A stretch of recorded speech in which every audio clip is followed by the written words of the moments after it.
Hello guys, welcome to a new tutorial about the Kuka Sunrise Toolbox. Now in this tutorial I'm gonna show you how to calculate the direct kinematics of the iiwa robot using the functions of the Kuka Sunrise Toolbox.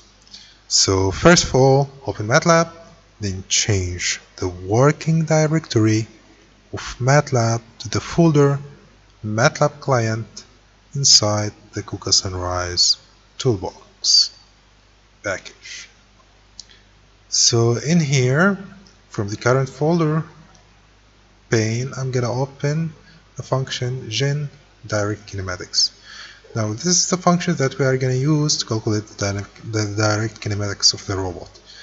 This function is applied to the iiwa 7R800, and when you call this function, it takes two arguments. The first is Q, which is a vector of the joint angles of the robot.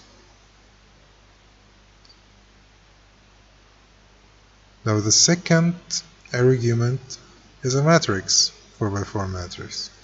This matrix defines the rotation and orientation and position of the end effector with respect to the flange of the robot.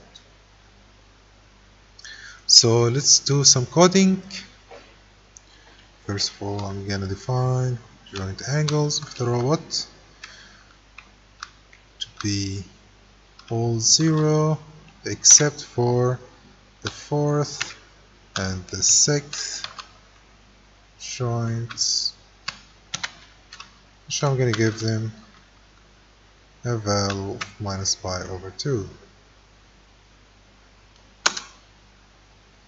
And then I'm going to define the transformation matrix of the end effector with respect to the flange. Now I'm going to suppose that I do not have any end effector that is attached to the flange.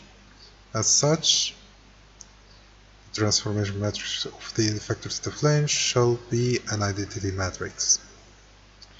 Now I'm gonna calculate direct kinematics.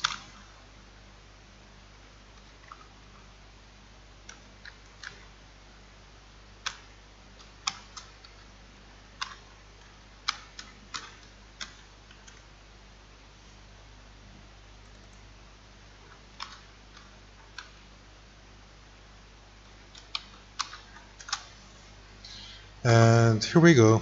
Right now, after invoking the function gen direct kinematics, we get the direct kinematics of the Kuka iiwa 7R800. Now T is the transformation matrix of the end effector. Here it's the flange because we didn't attach an end effector to the flange with respect to the base of the robot, and here we get the Jacobian of the two center point of the flange, again because we didn't attach any end effector to the flange. So that's it, and this is how you can calculate the direct kinematics using the toolbox.